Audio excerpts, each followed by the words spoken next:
एक समय की बात है। अशोक नगरी नामक एक गांव था जो समुद्र के किनारे बसा था। उस गांव में एक कलाकार रहता था जो समुद्र से रंग बिरंगी सीपियां बटोरता और वह तरह तरह के खिलौने तैयार करता और पास के बड़े नगर में बेचता। उसके पास इतने अच्छे खिलौने होते कि दूर दूर से लोग उसके पास खिलौने खरीदने आते थे। उसका एक बेटा था, अंश नाम था। वो केवल 11 वर्ष का था, पर समुद्र की लहरों में ऐसे घुसता जैसे तालाब में बत्तख। एक दिन ऐसा हुआ कि कलाकार के घर उसके मित्र कुछ दिनों के लिए वहाँ छुट्टियाँ मनाने आए। उसके साथ उसकी बेटी कनक भी थी, जो बहुत सुंदर, बिल्कुल गुड़िया जैसी थी। अंश टक लगाकर उसे देखे जा रहा था और बड़े गर्व के साथ उसका हाथ पकड़कर उसे ले जाता है।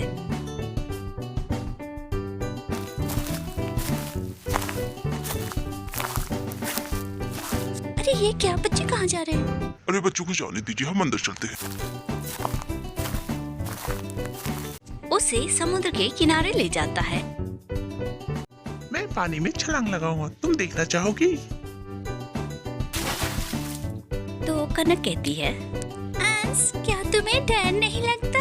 मुझे तो देखकर ही डर लगता है। अरे नहीं नहीं, मुझे डर क्यों लगेगा? लहरें तो मेरे साथ खेलती है। कनक डरती थी, पर मन ही मन यह चाहती थी कि वह भी समुद्र की लहरों पर तैर सके। उसे यह और भी जरूरी लगता था जब वह वहाँ की दूसरी लड़कियों को ऐसा करते देखती। विशेषकर मंजरी को अंश के साथ तूफानी लहरों में खेलती देखती तो उसे और भी जरूरी लगता। ये मंजरी जब देखो तब आ जाती है, ना जाने अंश के पास क्यों आती है। मुझे इसे देखकर बहुत गुस्सा आता है। मंजरी बहुत ही गरीब थी। वो समुद्र किनारे जाती और ढेर सारे शंखों को इकट्ठा कर कर लाती थी ताकि उससे वो मालाएं बना सके। पिता एक दिन नाव लेकर गए तो लौटे ही नहीं।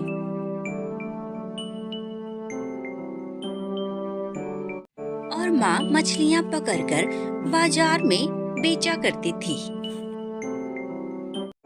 मच्छी ले लो, मच्छी। अरे मच्छी दिखाओ बहन, कैसी है? और मंजरी छोटे छोटे शंखों की मालाएं बनाकर बेचती थी। शंखों की मालाएं ले लो, रंग बिरंगी शंखों की मालाएं ले लो। तुम्हें पता है, आज मेरी सारी मालाएं बिक गई। कनक को यह काली लड़की जरा भी नहीं भाती थी। अंश के साथ उसकी दोस्ती उसे कतई पसंद नहीं थी। एक दिन अंश ने देखा कि कई दिनों से उसके पिता एक सुंदर सा खिलौना बनाने में लगे हैं। वह एक पक्षी था जो रंग बिरंगी सीपियों से बना था। वह देर तक देखता रहा, फिर पूछता है, पापा, यह किसके लिए बनाया है? कलाकार ने उत्तर दिया, यह सबसे सुंदर लड़की के लिए है। कनक सबसे सुंदर है ना? 2 दिन बाद उसका जन्मदिन है। उस दिन तुम इस पक्षी को उसे भेंट कर देना। हाँ हाँ पापा, यह पंछी मैं कनक को दूंगा। और वह दौड़कर कनक के पास गया और उसे समुद्र के किनारे ले गया और बातें करने लगा। फिर बोला, 2 दिन बाद तुम्हारा जन्मदिन है ना? हाँ, पर तुम्हें किसने बताया? हाँ, बाबा ने बताया मुझे। उस दिन तुम क्या करोगी? सवेरे उठकर नहा धोकर सबको प्रणाम करूंगी। घर पर तो सहेलियों को दावत देती हूँ, वे नाचती गाती हैं।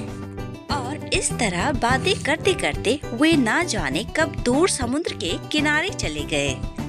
कनक अंश के साथ काफी निडर हो चली थी। अंश ने देखा कि मंजरी बड़ी चट्टान पर बैठी है।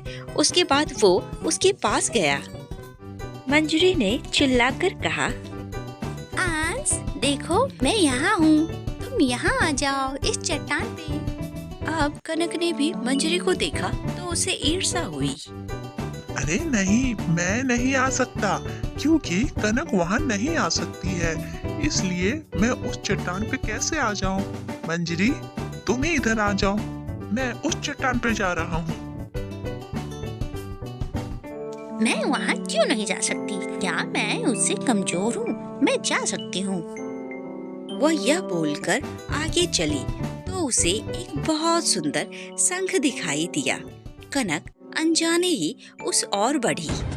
वह देखकर खुश हो ही रही थी, तभी एक बड़ी लहर ने उसके पैर उखाड़ दिए और वह बड़ी चट्टान की दिशा में लुढ़क गई।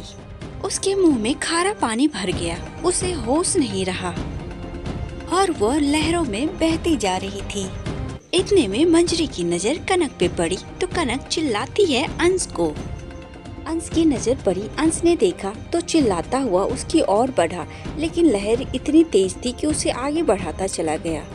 अब निश्चित था कि कनक बड़ी चट्टान से टकरा जाती, पर उसी समय मंजरी उस बड़ी लहर और कनक के बीच कूदी और उसे हाथों में थाम लिया। और मंजरी लहर को चीरते हुए कनक को अपने हाथों में पकड़ी लहरों से बाहर निकली और दूसरे ही समय तीनों बाहर थे। अंश और मंजरी ने मिलकर कनक को लिटाया, छाती मली, पानी बाहर निकल गया। इतने में आंखें खोली तो उसने देखा कि उसे जरा भी चोट नहीं लगी और वो मंजरी को टक लगाकर देखे जा रही थी और दोनों इस बात से बहुत खुश थे कि उसे होश आ गया। अगली सुबह अपने जन्मदिन के पार्टी के अवसर पर वह बिल्कुल ठीक थी। उसने सब बच्चों को दावत पर बुलाया। सभी उसके लिए कुछ न कुछ लेकर आए थे। अंश आगे गया और कनक के हाथ में वो प्यारा खिलौना थमा दिया। ये सबसे सुंदर लड़की के लिए पापा ने बनाया है। कनक को बहुत खुशी हुई।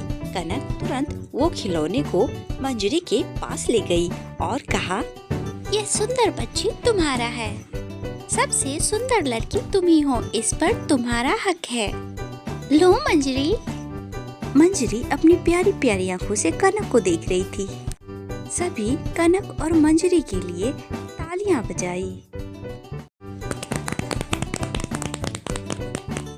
अगर आपको कहानी अच्छी लगे तो लाइक, सब्सक्राइब और कमेंट करना ना भूलें। मैं आपके लिए ऐसी कहानियाँ और लेकर आऊंगी।